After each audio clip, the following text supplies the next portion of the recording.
Funny, nagtalo-talo kung si Paolo daw ba ang kasama ni Kim nang makipagbanding sa family, ang actress.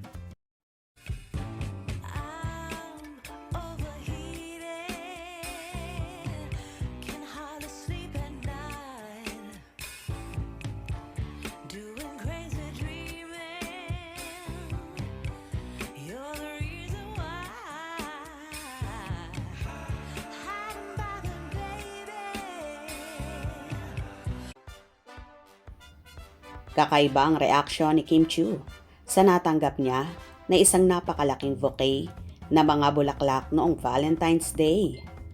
Ibinahagi ni Kim sa Instagram ang natanggap niya na bulaklak nung araw ng mga puso. Babae pala ako, say ng actress. Natuwa ang netizen sa caption na nilagay ni Kim. Kay Paolo galing yan, flowers ni Kimmy. Walang iba kay Pao. Galing. 3 Valentine's Day na yan. Nagbibigay. OMG, may Kim Pao. Happy Valentine's Day, Mommy. Sulat talaga yon ni Daddy. Ito nang inaantay naming ayuda. Yay! Happy Hearts Day, Kimmy. Kilig much.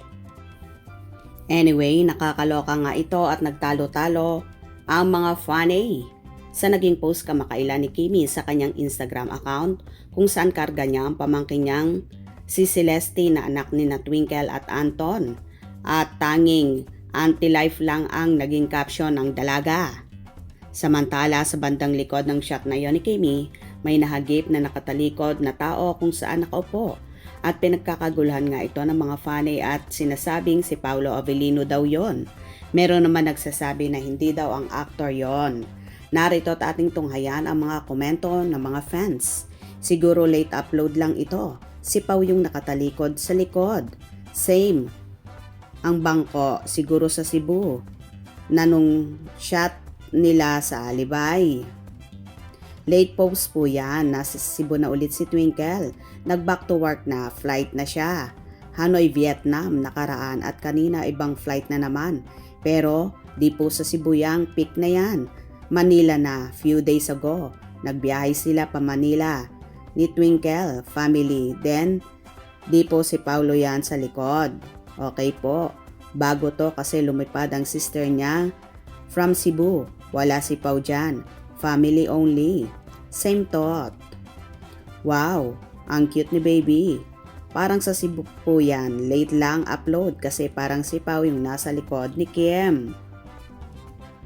Hindi. Nandito yung kapatid ni Kim sa Manila.